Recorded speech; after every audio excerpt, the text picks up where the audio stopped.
Hi guys, it's John Early. We're with TV Insider, and we are breaking down the references from my special John Early Now More Than Ever, which is streaming on Max. Can you talk a little about how you all started playing together? We used to do this show on Basements, man. Keep scooching. Oh, Keep yeah. scooching. Okay. Keep scooching. People used to storm out. This feels dynamic to me. They had seen comedy, sure. We should do some Britney, right? I could see music, yeah. At the same time, interwoven. No. The struggle with filming a live show is that when you put a camera on something, it loses all of its life. And we were like, how do I capture the sweatiness of these live shows I've been doing for like 12 years with this band? Like, I always felt like I always felt like Bette Midler in my live shows, like an early 70s Bette Midler. And we really were like, the only way to even get close to capturing it is the kind of shaky, gritty, New York-y rock doc style. And so we were looking at Give Me Shelter, the Bob Dylan one. There was a couple Bob Dylan ones. Even Madonna, Truth or Dare, that kind of stuff. And then, but the one that was like the real aesthetic touchstone for us was The Last Waltz. And we literally modeled our whole opening intro on it, the disco ball, the kind of the backstage sketches, like the full band being interviewed in that like country house or wherever they are, in like Woodstock probably, like that was really inspiring. And really it's got a very kind of pastiche-y quality. It's this crazy quilt, and we needed that. We needed a kind of like groovy quilt approach, because that's what my live shows are like. It's a little bit of music, a little bit of comedy, sketches, it's a lot of things. So that form really helped us. We tried to do a Give Me Shelter like suspense narrative, you know, we were like more leaning that, but then we were like, there's no narrative. it's just a party, and so that really helped us. We have to get serious before it's too late. And our gravestones are like, because cancer.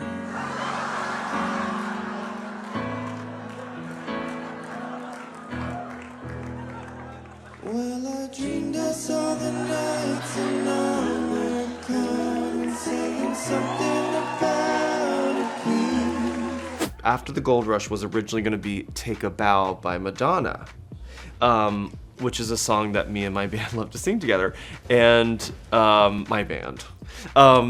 Basically, as I was like kind of assembling the material, I realized there was a through line to a lot of the material. There was this kind of like despair about the state of culture, and like this kind of the emptiness to the way we've all learned to talk on the internet, and the kind of social alienation that a lot of people my age and younger, I think, feel. And there was something, once I put music underneath all that, it helped me like bring out the like kind of sincerity of it. Like without music, it felt very kind of like caustic or something. It felt just kind of like me being a crank. But with music, I got to show the kind of like genuine despair I feel about the state of culture. And so I was like, the Madonna, as much as I love that song, I think it's a beautiful song, I was like, we need a deeper song. Like we need like, and After the Gold Rush, the trio cover of After the Gold Rush, trio is Dolly Parton, Linda Ronstadt, Amy Lou Harris. The trio cover, that my family, that was our car trip album. They're two albums that they did together. And I've always been rocked by that cover, the Neil Young, because it's such a trippy, druggy, really haunting, sad song. And hearing Dolly Parton sing that is like so, I mean, they did change the lyrics to, the Neil Young says, I felt like getting high, and she changed it to, I felt like I could cry.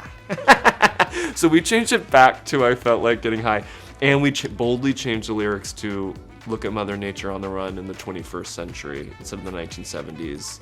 But it felt appropriate, and to me it feels totally connected, because it's about like getting on the silver spaceship, you know, flying on a silver spaceship, whatever, like leaving this kind of like bombed out world. And so as I'm describing the kind of like dregs of culture that we have today, it made sense to me to like sing this kind of wistful, sad song. And harmonizing with Dominique and Princess, my backup singers, it was like one of the most like like when we first rehearsed that song, when we first got the harmonies and rehearsed it in my house, we all like we were like, could not get through it. We were like choked up. We were like, it's such a powerful song. It was very scary to choose that and to sing it, but I'm really glad I did because I think it gives an actual kind of like catharsis in my special. Where otherwise it would have just been a party, you know. What a girl is to do, God, I need some answers. All that I do with my life, you will find it out, don't worry. Am I supposed to know what's right? You just gotta do it your way. I can't help the way I feel, but my life has been so overprotected. It's not her biggest hit. Overprotected is not her biggest hit, but it's like, to me, it is so emotional. It's like, there's something musically about the like chord progressions in it that makes me like cry every time I hear it. It's so earnest and youthful and like, you know, and also like there was a kind of emotional connection with what she was going through, like Overprotected, Free Britney, you know, like it kind of was exciting to sing a song, but mostly it's just like my favorite one to sing because I've sung a lot over the years with this band, and it was like, I don't know, I just love it. The key change at the end, it's so fun. To me, the key to a good Britney impression is like, you know, people focus on the but you have to use that as a bridge into the note. you have to go from to it's a starting point. You know, it's not the end of the impression. It's like it's the gateway to the sublime quality of her singing voice.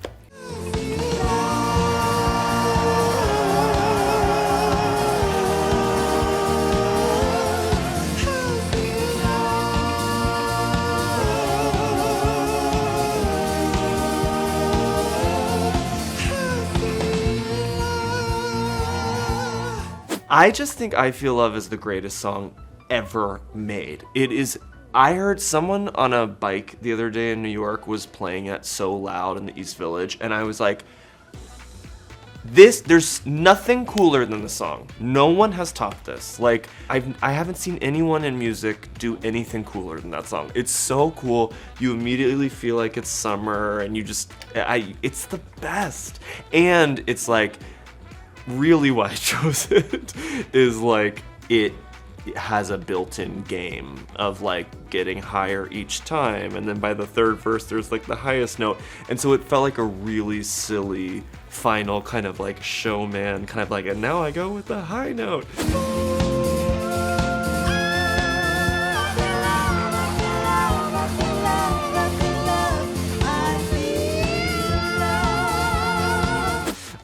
And there's like a real risk involved. Like I didn't know if I could hit it, and it was genuinely scary. And sometimes I did it, and sometimes I did hit it, and it was like there felt something appropriate about like filming a special, committing something to the permanent record, and actually being like, I'm gonna do it, and I just had to kind of give it to God, and like, you know, and it kind of in order to hit the note I have to scream it, which I also thought was funny. Over to the left. I was looking so good I couldn't reject myself. I looked over to the left. I was feeling so good I had to touch myself. Timbaland, Missy Elliott, Aaliyah, Tweet, that era of like late 90s, early 2000s R&B that was super funky and like sci-fi, that is the thing that was like my kind of musical awakening in Nashville. Like a little white gay boy in Nashville, I was like, oh my god, like it rocked me. And that song in particular, there's still nothing like it. Similar to I Feel Love, it's like a truly unique, strange, sparse, atonal, kind of like dark song. And it's also, of course, I'm aware of how funny it is, like it's about masturbation, you know, of course. So I'm a comedian, yes, I'm gonna do a song about masturbation. But to me, the real reason I'm doing it is because like nothing starts a party like that song. Like it just like, it's really strong and intense, and like, and it's really good on this particular band, which is very like, all those boys play like blues and funk and like dirty disco, and so I was like, this is the one. I don't know, I love Tweet's voice. you know, I just, that song, to me that song is still so futuristic, and that time in music is still so futuristic and so cool.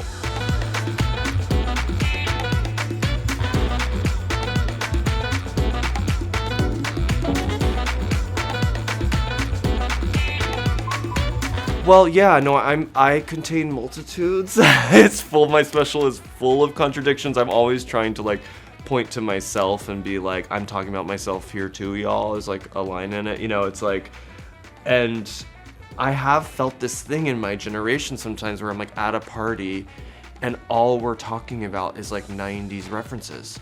It's so bizarre. I'm like, we're like hour 8 in the party and everyone's still like, dude, Ghostbusters, or, you know, and like it's like, and I love Ghostbusters. I love all these things, but it's like sometimes that's what the internet has made us like. I feel like we just talk about these just paper thin references. So I don't know. Yes, I'm being critical of that for sure in the special, but I'm also simultaneously referencing Tweet, Britney, Neil Young, Donna, you know, movies, you know, whatever. So I too am just a victim of my time. I was self-conscious about the 70s aspect of the special because there's so much of that in film right now. There's so much kind of grainy Cassavetes, like, you know, everyone's really kind of nostalgic for the 70s right now, and I was like, do I really need to? But it seemed like the liveness of it, like it is an era where there was I guess on a film level where people just started kind of breaking free and breaking the rules, and so there's like a sweatiness to a lot of the stuff from the 70s, and that seemed appropriate here. Yeah, I think the biggest thing is just disco. Like disco, the spirit of disco is always what I'm trying to do in my live shows, and of course then the special. Like I just want people to feel like it's not stopping and they just have to keep dancing. I'm really proud of the Shark Tank dancing. I think like I basically am talking about how we don't have like Bob Fosse anymore. We don't have like beautiful, charismatic choreographers like him anymore, and I'm like the only remaining form of dance is the choreography, the pitch choreography on Shark Tank. And of course that's not true. Like TikTok is full of dance, and that was something my friend, because I'm so old, my friend was like, John, like TikTok. I was like, it's too late, I'm doing it, you know. But I do think there's something so funny about the way on Shark Tank they all have clearly been through this, worked with the same movement coach. There's clearly an in-house movement coach who I have to play. I have to play him. There's clearly an in-house movement coach that teaches them to do the like, dun, dun, dun, dun. There are ones and you dun. Like everything's like, but sharks, it's not enough to dun and dun a bun a dun. And like, it's always the same. It's so funny to me. Anyway, I have to play him.